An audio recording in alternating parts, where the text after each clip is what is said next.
Thank you very much. And thank you, Steve, for inviting me to warm Dallas. You know it's been a tough winter in New York when you wake up in the morning and you look at the thermometer and it says 20 degrees and you think, wow, that's great.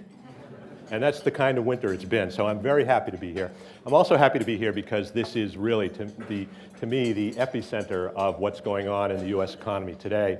And I'll show you what I mean. I think Dallas, I think the Texas economy is really the economy of the 21st century. And we can see that both in terms of growth and in terms of what we're seeing all around us. What I want to talk about today is first I'll give you a little update on where we are in the US economy today, where we are in the cycle, how we got here, and what I think it means. And then we'll drill down a little bit into Texas, how things are going here. And I believe Kay will give you more of the why. I'll sort of talk about where we are. And then we'll close with some focus on the local Dallas-Fort Worth area. So the economy is, I think, poised for a very strong year. I was a little surprised when you said 3.2% growth last year. It was 1.9 on GDP annual average, but I think we're going to have a very strong year this year.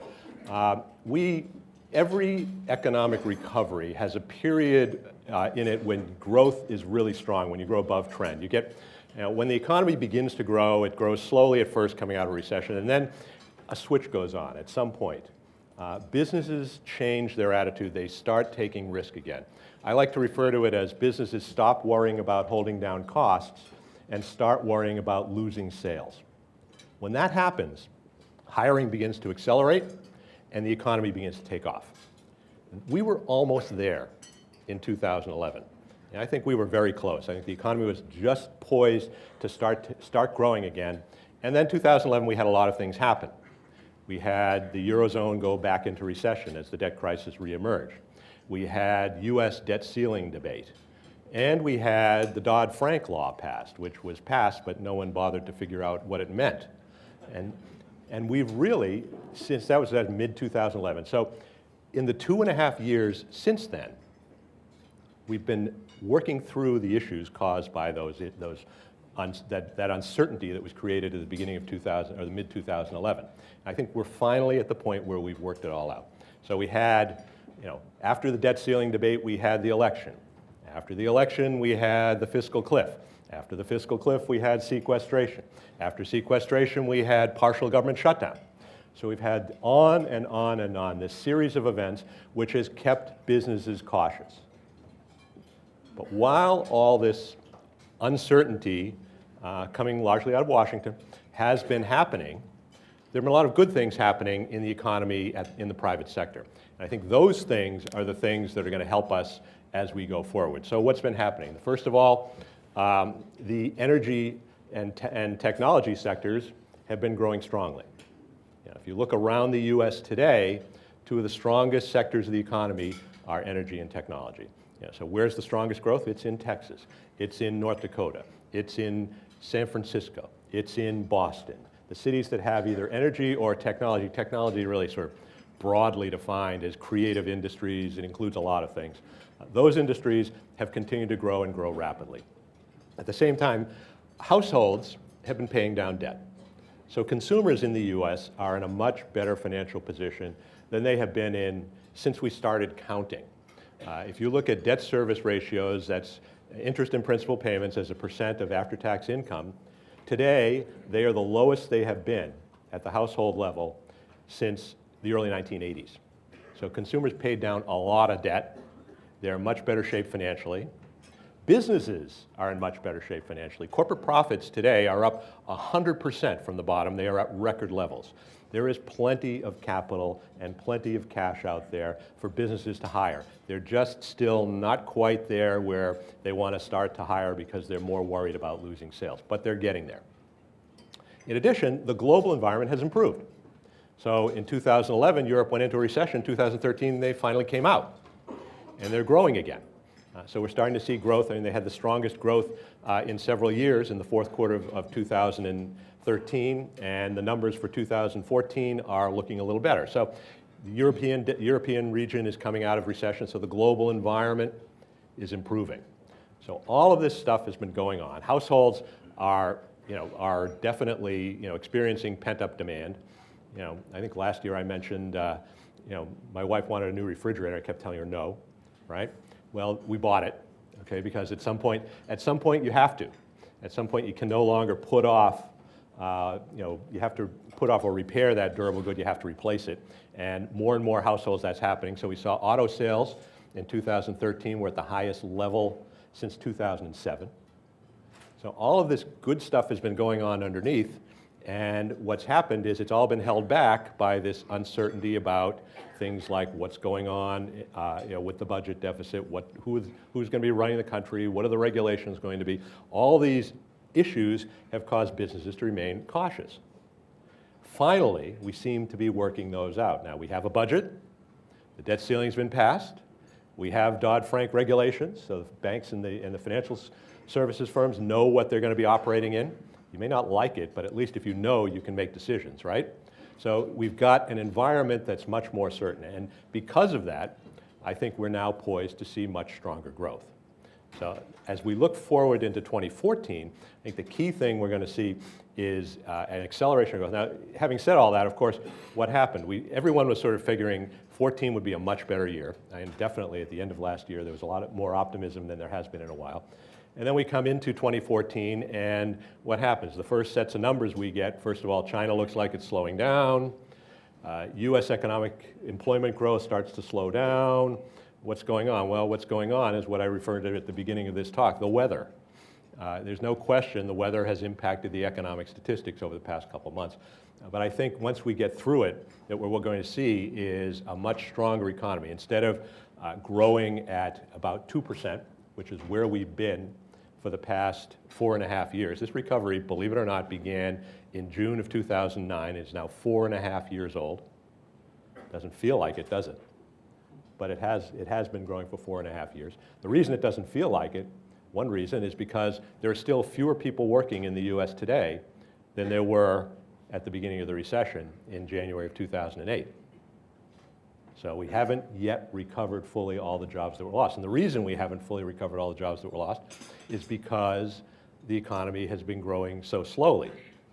So let's see. We'll show you some pictures. This chart shows that the recovery in the economy in terms of GDP growth compared to previous recoveries. So in the current recovery, in the 4.5 years since the recovery began, US GDP growth has averaged 2.4% per year. That's that middle blue bar. If you look at previous recoveries over the same 4.5-year period, the average of the four previous recoveries was 4% per year. So this recovery has been, by just about every measure you want to look at, the slowest recovery on record. We do think it will be much stronger this year, as I said, and even stronger in 2015. We think we're about to get to the point where that switch goes on, where businesses start to hire more aggressively, and as that occurs, economic growth will accelerate. As income grows, consumers will start to spend more, and we'll start to get into what we would call a more self-sustaining recovery. So we're almost there, and I do expect that we're going to get there this year. I think when I was here last year, I said that the recovery was really going to be a 2014 story, and I still very much believe that. Let's talk about the states, and let's start with growth during the recovery. So the recovery in employment bottomed in the US in January of 2010. So if we look at employment growth by state, since January of 2010, the state with the strongest employment growth has been Texas. Not by a lot, but significant growth, significantly stronger and smaller, of course, than California. So we've seen a huge increase in employment in Texas. And when I started this talk, I said, Texas, to me, is the economy of the 21st century. And by that, I mean, it has the environment that encourages private sector growth. It has a very strong energy sector, which has been an important grower, an important contributor to growth. The only other state that's seen as strong a contribution from energy is North Dakota. And in North Dakota, employment is up 25% since the trough, which means they've added 10 jobs. But it's actually 86,000, but as you can see, over the same period, Texas has added 1 million. So that gives you a sense of scale. Texas has grown by 10% coming out of the trough. And what's more amazing to me, when I looked at this, I couldn't believe this. This chart shows employment growth from January of 2000, so the very beginning of the 21st century to today, so over the 13-year period or 14-year period.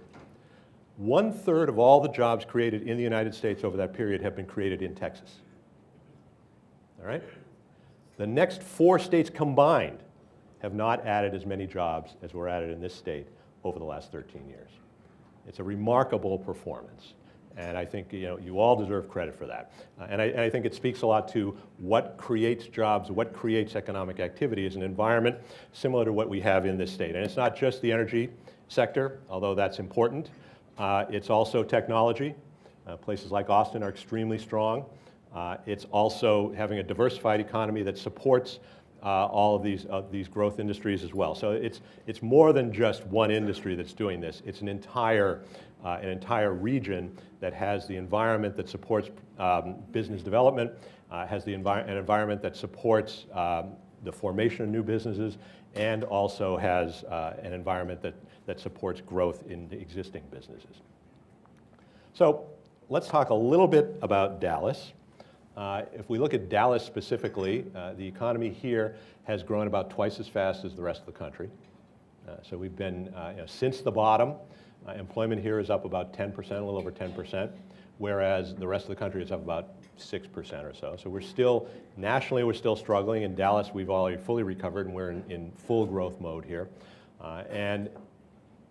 As we look forward, we expect that to continue to accelerate. If we look at it just by industry, right? So what we're looking at here is just employment since, again, this is growth since February of 2010 on a percentage basis compared to the US. Every single major industry, with the exception of manufacturing, Dallas has outperformed the country. This region has been one of the engines of growth in the national economy since the recovery began, and we expect that to continue going forward.